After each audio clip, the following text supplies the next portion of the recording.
tous, très chers auditeurs et auditrices de cette belle et divine émission, Les Yeux de Doom, mercredi 12 février 2020. Nous sommes là, nous et l'Axel Arrondino, en direct des studios de la radio Océan FM pour un autre numéro des émissions Les Yeux de Doom. Comme nous avons eu entamé avec un thème très alléchant depuis le 22 janvier, à savoir qu'est-ce que c'est qu'un Sheila, décryptage et mise en garde. Nous allons poursuivre avec ce thème puisque nous n'avons pas encore terminé. Donc, le thème c'est qu'est-ce que c'est qu'un Sheila, décryptage et mise en garde. Nous allons commencer à décrypter, à parler, à décortiquer ce thème depuis le mercredi 22 janvier. Ce soir, nous allons poursuivre toujours dans l'explication de tout ce qu'il y a autour. Alors, je vous invite à garder l'écoute. Vous avez beaucoup à apprendre. Nous avons beaucoup à apprendre les uns des autres. Nous avons des messages ici, des communiqués aussi à passer. J'invite le technicien à nous jouer une très belle musique qui va nous mettre en harmonie. Merci.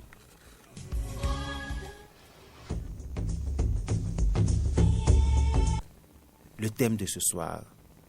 Qu'est-ce que c'est que cela? Décryptage et mise en garde. Nous avons encore 3 petites parties pour finir cette sous-partie de ce thème parce que nous sommes toujours au niveau des schémas probatoires. Alors, on était en train de donner les différents aspects ou les critères à remplir qui marquent l'éligibilité d'un schéma probatoire. Donc, les différents critères d'éligibilité d'un schéma probatoire. On a eu déjà à décrypter jusqu'au 4e. Je reviens au 4e pour clôturer. Alors, le 4e critère dit que le schéma, de par sa dynamique, de par ses talents, de par ses qualités, utile dans tel ou tel aspect de la vie, le maître peut choisir de le prendre comme schéma sous ses ailes. Le maître peut choisir de le prendre sous ses ailes. Imaginez que vous avez imaginez un instructeur spirituel ou un maître qui a parmi ses étudiants quelqu'un qui est très bon en communication, qui sait bien parler, qui est à l'aise dans le speak, dans l'art oral. L'individu se retrouve à l'aise. Le maître peut choisir de l'exploiter dans ce département, soit genre préparer les conférences, ou bien l'aider au niveau des émissions à la radio, ou bien l'accompagner au niveau des émissions, ou bien au niveau des communications, parce que l'individu, il est à l'aise dans la communication. Vous voyez? C'est comme ça. Oui, imaginez que l'individu, l'aspirant Sheila, parce qu'il n'est pas encore Sheila, l'aspirant Sheila a les doigts verts, a la main verte, comme le dit souvent en français, ça dit quoi? L'intéressé est potentiellement axé dans la guérison. Il dit quand quelqu'un est malade, quand il touche à la personne, quand il fait du massage à la personne guérit. Parce que l'individu est porté vers la guérison naturellement. On dira qu'il a les mains vertes parce que son chakra de cœur est activé. Parce que les mains sont le prolongement du cœur. Donc l'individu, il a des médecins, quand ils s'approchent de vous, même quand ils sont en train de vous faire l'ordonnance, vous êtes déjà guéri. Je ne sais pas si vous avez remarqué ça. Il y a des gens qui sont naturellement bizarres. Ils sont des bons médecins. Ils te prescrivent 2 médicaments et tu es guéri. Par contre, tu vas rencontrer un autre médecin qui va te prescrire 10 médicaments et tu ne te retrouves toujours pas. Et il y a d'autres des infirmières, quand vous piquent, vous ne sentez rien et vous êtes guéri. Et à d'autres, quand vous piquent, vous aurez la douleur pendant 2 semaines. Donc il y en a quand les gens ont la main verte, ça se sent. Quand ils vous soignent, vous êtes à l'aise, vous vous sentez satisfait. Excusez-moi. Merci, mon technicien. Donc, vous êtes satisfait. De la même manière, ces mêmes personnes, on les retrouve au niveau de l'agronomie. C'est-à-dire que les gens, quand ils touchent, quand ils sèment, ça pousse bien. Mais quand ils font des élevages, ça donne bien. Les poules se reproduisent très bien parce qu'ils ont la main verte. Quelque chose comme ça. Alors, quand le maître remarque que l'individu a la main verte, il peut le développer, ce don-là, et l'orienter maintenant dans l'art de guérison. Et celui-là va aider le maître à tout ce qui a rapport aux guérisons. Ça va quand quelqu'un vient voir le maître et que la personne, l'individu, a des soucis de santé. Le maître peut l'orienter vers son schéma là, qu'il a eu déjà à développer, à faire développer les choses pour que ce schéma puisse maintenant représenter le maître et aider son frère, celui qui est malade, à avoir la santé. Et c'est là où le bas blesse. Et c'est là le gros péché. Il y a des imbéciles de chez là à qui on donne la chance de s'exercer dans telle activité parce que le maître a confiance en eux. Et leur donne la chance de se développer et d'apprendre dans telle activité. Et parce qu'on les a donné la chance là, ils se croient du coup grand maître.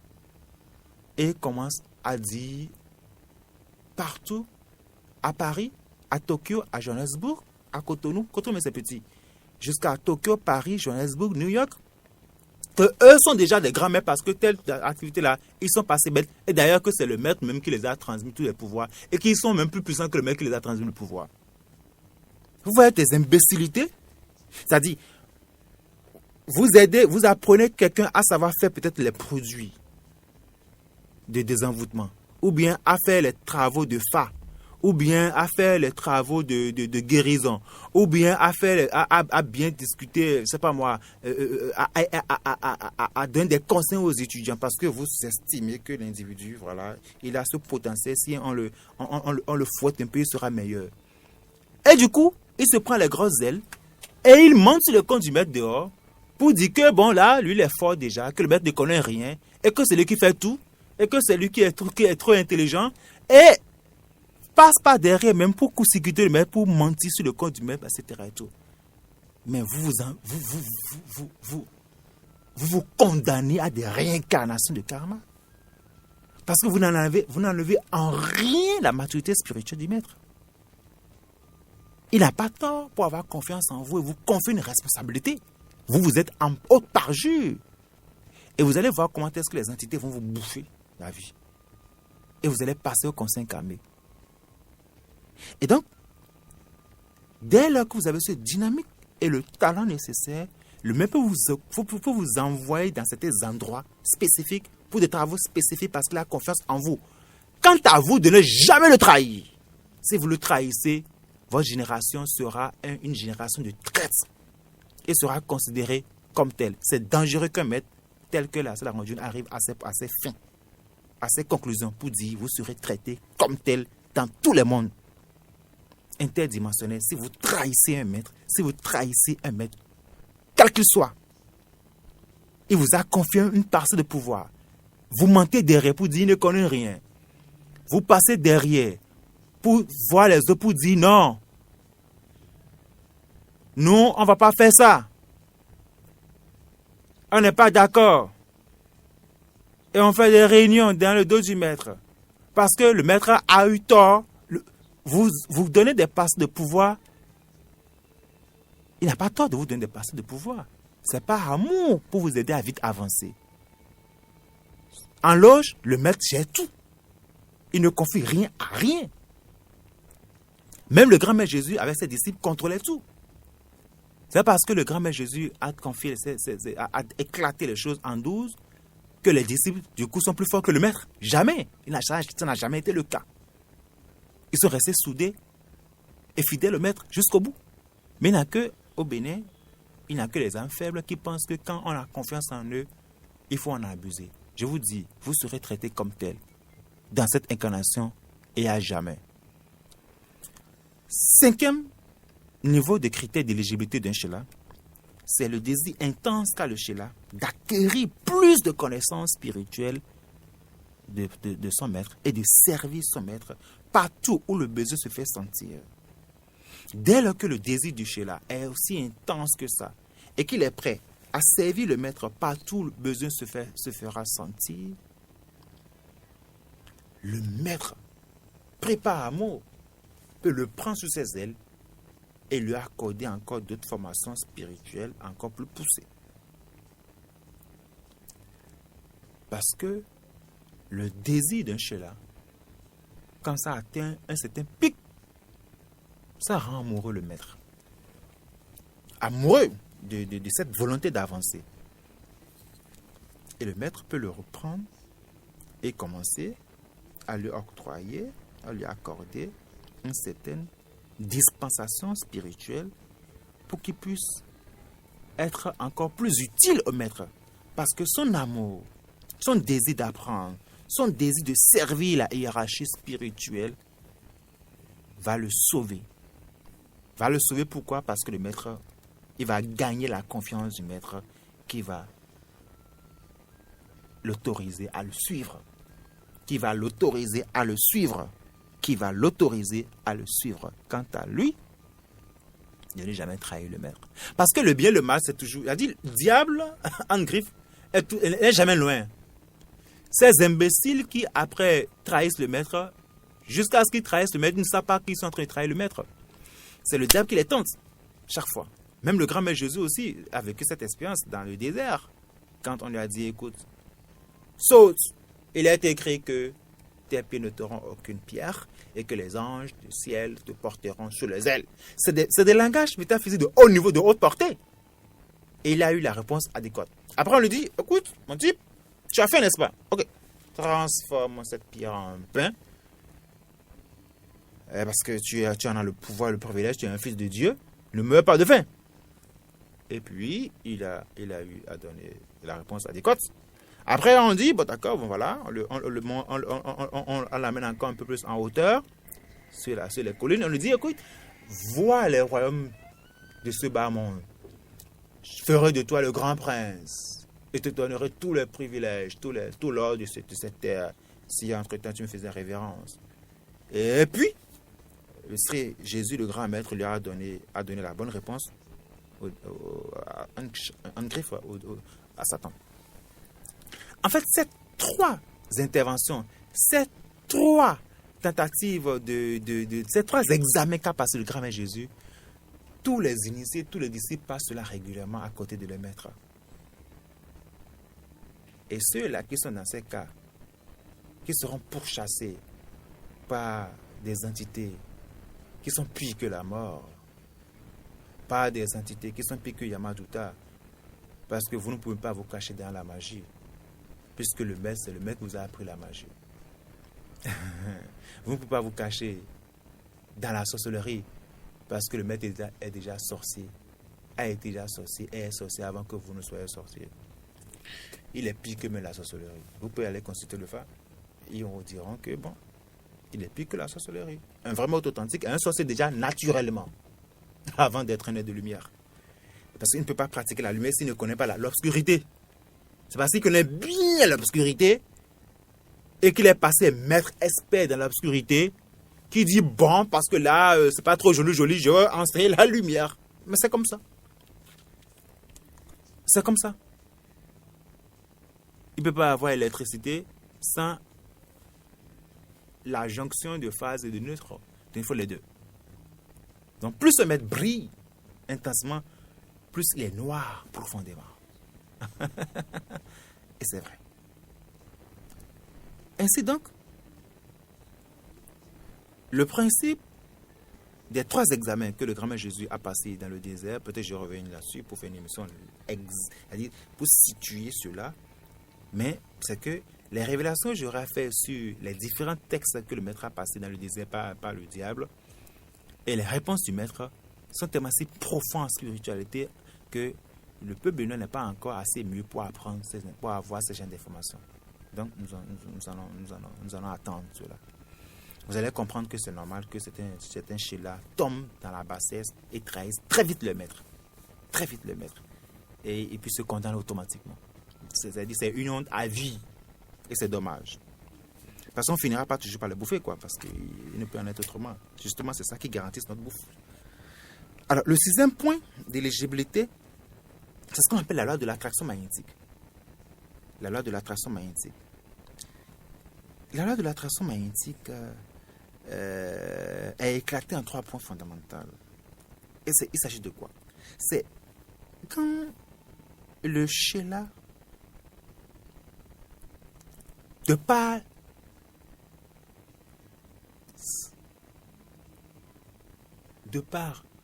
sa capacité d'audace à forcer carrément l'association avec le maître. Il ou elle est tellement si audacieux qu'il force carrément, en griffe la main au maître. Il force l'association avec le maître. Comment est-ce qu'il arrive à faire cela? Pas qu'il force la main au maître, mais ce qu'il fait est comme s'il forçait le maître. Il amène le maître à voir, à le remarquer et à l'accepter. Vous savez, c'est comme, c'est pas moi, dans les arts martiaux, ou bien, c'est pas, j'aime bien de ce truc-là, parce que ça récapitule bien les choses. Vous ne voulez pas passer la ceinture à tel individu, mais parce qu'il est très prompt à l'entraînement, il vient régulièrement à l'entraînement, il est soumis, il est fusil, tout ça et tout. Finalement, vous lui passez les clés pour passer sa ceinture. Parce que le gars, il est là, toujours premier à être présent à l'entraînement. Même si c'est un club de foot, le gars est tout le temps premier à l'entraînement. Mais même si vous êtes le coach, vous ne voulez pas le positionner sur le terrain, je vous lui donner la chance de monter sur le terrain. Parce qu'il est tout le temps là. Pendant que les autres professionnels viennent là, font le malin, viennent un peu en retard. Lui, il est tout le temps là. Mais vous allez le positionner pour lui donner sa chance. Vous allez lui donner sa chance. C'est ça le truc en fait. Donc, un genre de... Quelque part, cet athlète a forcé la main au coach pour que le coach puisse lui donner sa chance d'avancer. Et il va prouver maintenant sur le terrain de quoi il est capable. Voilà. Alors, cela consiste à quoi? Premièrement, c'est, comme je le dis, de faire du bien au nom du maître. Il fait tout. Il fait beaucoup de bien au nom du maître. Il peut faire des dons au nom du maître. Vous dites, genre, c'est au nom de l'instructeur Laxel Arondino que je donne tel sac de riz, tel truc à telle association, etc. Alors que le maître n'a même pas pris son argent dedans. Il fait des dons. J'ai une pensée à cette belle âme qui a fait des dons la fois passée et qui a refusé que cela soit su par tout le monde. Et tout le monde a cru que c'était l'instructeur Laxel Arondino qui a fait ce gros don, alors que c'était une autre personne qui était derrière qui a fait ce don. C'est des gens d'actes louables qui produisent systématiquement ce qu'on appelle la loi de l'attraction magnétique, de la hiérarchie spirituelle avec le maître. L'individu dont il est question est à l'écoute et en sait quelque chose. Et c'est notre première phase parce qu'il y a encore d'autres phases au niveau de ces dons-là. Voilà. Alors, donc, faire du bien au nom du maître. Poser des actes nobles au nom du maître. J'ai construit une école au nom du maître pour dire que c'est le mec qui l'a construit alors que c'est pas lui qui l'a construit. C'est un truc comme ça. Ou bien faire du bien autour de soi au nom de son maître. C'est extraordinaire. C'est magnifique. Deuxième point, toujours dans ce critère d'éligibilité, le sixième, c'est penser au maître par la méditation et en appeler ses bénédictions. Partout il passe, le Sheila, il pense au maître. Il prie. Quand il fait ses méditations, il fait beaucoup de méditations avec le maître. Les étudiants avancés de la DEMA se rappelleront alors de la technique de Shaktipad, qu'on appelle la technique de Shaktipad, qui est une technique, je ne vais pas rentrer dans les détails, ceux qui sont initiés à ça, c'est ce que ça veut dire le Shaktipad. Donc voilà. Donc, pensez au maître, donc, par la pratique du Shaktipad, appelez les bénédictions du maître partout où vous passez. Et vous savez, partout où vous passez, si dans la journée, vous aimez peut-être l'instructeur Laxel Arondino, que tout ce que vous faites, vous avez coutume de répéter tout le temps, Père, bénédiction sur Laxel Arondino. Que Dieu bénisse Laxel Arondino. Et que partout où vous passez, vous dites ça à longueur de journée, que Dieu bénisse Laxel Arondino. Vous allez réaliser ce qu'on appelle la loi de l'attraction magnétique. Vous serez directement lié à lui. Ça dit quoi? Vous allez manger dans un restaurant, vous priez, vous finissez, vous dites que Dieu bénisse le repas et que Dieu bénisse Laxel Arondino.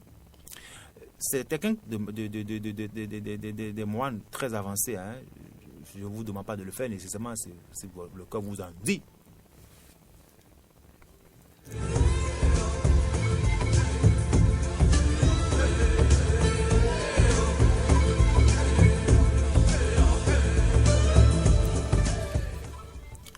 Se lever le matin, finir sa méditation et penser à son instructeur spirituel et lui envoyer les bénédictions. Oh, que Dieu bénisse Laxel Arondino. Père, bénédiction sur lui et sur sa famille. Père, bénédiction sur l'instructeur Laxel Arondino et sur la demeure de maître associé. Voilà des techniques, des formules que si vous vous mettez à le dire, vous allez rentrer systématiquement dans mon aura magnétique vibratoire bienfaisante qui va vous protéger, va vous bénir, va vous faire avancer. Accorder des bénédictions à un grand maître de lumière, il n'a pas besoin de vos bénédictions. Mais accorder des bénédictions à un grand maître de lumière, c'est produire ce qu'on appelle l'attraction magnétique. C'est-à-dire, il systématiquement, son aura se lie à vous et c'est lui qui va vous bénir en fait. Ne pensez pas que vous le bénissez parce que lui il est déjà bénédiction. Même si quelque part vous le bénissez à dose petites. Mais on sait que ce sont les petites gouttes qui forment l'océan. Donc finalement il va vous bénir abondamment parce que l'attraction, on a dit attraction magnétique. Lui, il a atteint déjà un pic de commandement vibratoire. Et quand vous pensez à lui, l'énergie coule, l'attention va. J'ai déjà dit tout à l'heure aussi que tout ce qui monte converge. Tout ce qui monte converge. Donc, dès lors que vous avez coutume de dire, et c'est pour cette raison que les musulmans disent souvent, paix et bénédiction sur Saint Professeur salam, ils arrivent à se lier systématiquement à la conscience extrasensorielle ou bien universelle, interdimensionnelle du grand maître. C'est prophète. Donc, à chaque fois que le prophète, un musulman, un très bon musulman, dit salam, paix et bénédiction sur le saint prophète Mohammed, il se lie par le principe de l'attraction magnétique. Voilà.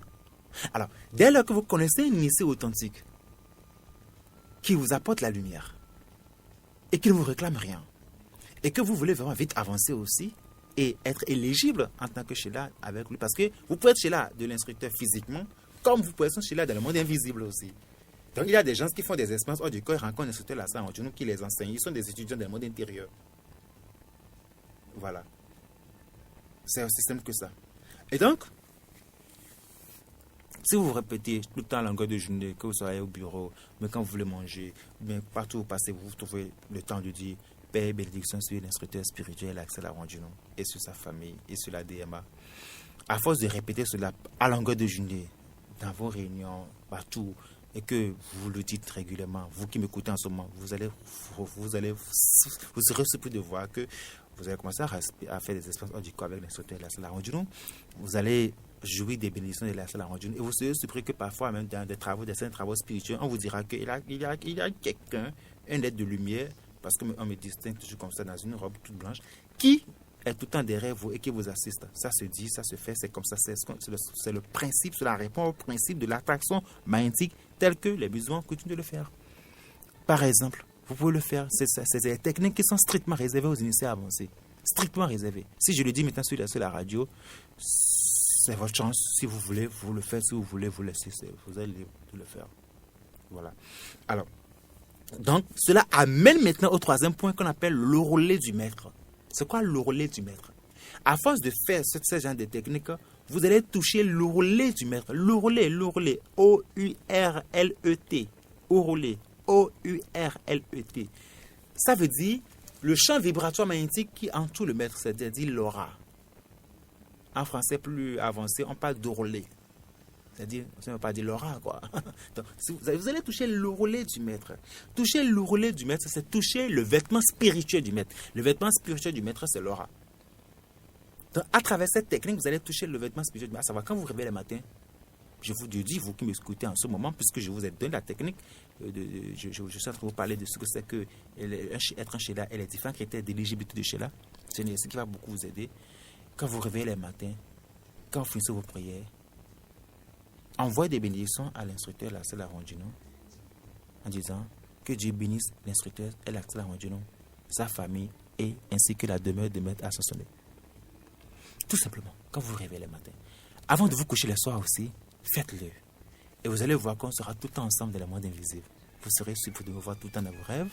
Je serai là pour vous aider dans la voie hors du corps. Je viendrai vous chercher pour faire rencontrer dans le monde intérieur, vous faire rencontrer les maîtres, vous enseigner, vous protéger, vous bénir, vous aider abondamment. Et vous serez surpris que même dans les travaux de phare, ça sortira, vous dira qu'il y a quelqu'un qui vous aide, etc. Et tout. Et si vous demandez au phare, si ce n'est pas ce monsieur-là, le phare vous dira oui. C'est automatique, je sais de quoi je parle. Essayez, vous allez voir. Vous saurez que je suis un gros sorcier. Et un gros sorcier blanc en plus. Et je suis très gentil quand on ne me cherche pas. Alors, cela exige beaucoup d'attention et de sacrifice. Ces gens de travaux, ça dit faire des biens au nom du maître, aider le maître, prier le maître, être gentil avec le maître, accompagner le maître, l'aider pour réussir ça, pour la réussir sa mission. Ça exige beaucoup du bien. Faire cette technique que je suis en train de demander, c'est aussi extraordinaire. Ça vous permet d'éviter d'avancer. Le dernier point, c'est éviter de faire subir les karmas d'omission à votre maître. Évitez de faire subir les karmas d'omission au maître. Avoir un profond désir sincère de service altruiste, d'amour altruiste envers le maître. C'est-à-dire quoi? Quand le maître vous donne des enseignements, appliquez cela. Si le maître vous donne des enseignements, il prend lui aussi des crédits auprès du cosmos. C'est-à-dire il demande l'autorisation auprès de l'univers pour donner des dispensations, pour donner des informations. Et l'univers dit d'accord, je te prête cela. Quand tu attends de me renvoyer cela, l'énergie, et quand l'initié maintenant vient vous donner des informations, des techniques, et que vous ne pratiquez pas ça, c'est comme s'il a fait un mauvais investissement. Il est obligé de revenir payer le prix. C'est ça qu'on appelle le karma d'obéissance. Mais quand vous donnez des informations spirituelles, des techniques, et que vous pratiquez cela, vous fructifiez l'énergie. Et l'instructeur maintenant remonte maintenant l'énergie de la monde intérieure avec intérêt. Et là, il est content, et les maîtres sont aussi contents, et vous aussi, vous en profitez. Donc, évitez. Le système critère d'éligibilité, c'est que le maître n'aime pas avoir avec lui des schémas qui vont lui créer des karmas, qui vont ralentir son processus spirituel aussi, qui vont ralentir son épanouissement spirito-matériel, puisque dans l'incarnation physique, le maître aussi a une famille, a des enfants. Il ne faudrait pas qu'il gère des karmas qui vont le ralentir. Parce que la plupart du temps, c'est ça. Les bénévoles produisent des karmas qui ralentissent l'évolution matérielle même du maître. Donc, vous devez éviter de faire subir le karma d'omission au maître, parce que même le maître aussi paie le karma. Et avoir un désir sincère de service altruiste. Voilà les 7 piliers fondamentaux de critères d'éligibilité pour être un schéma probatoire. Et ce n'est que être un schéma probatoire qui nous a pris, je crois, 4 émissions. Après, nous allons revenir pour parler de schéma accepté.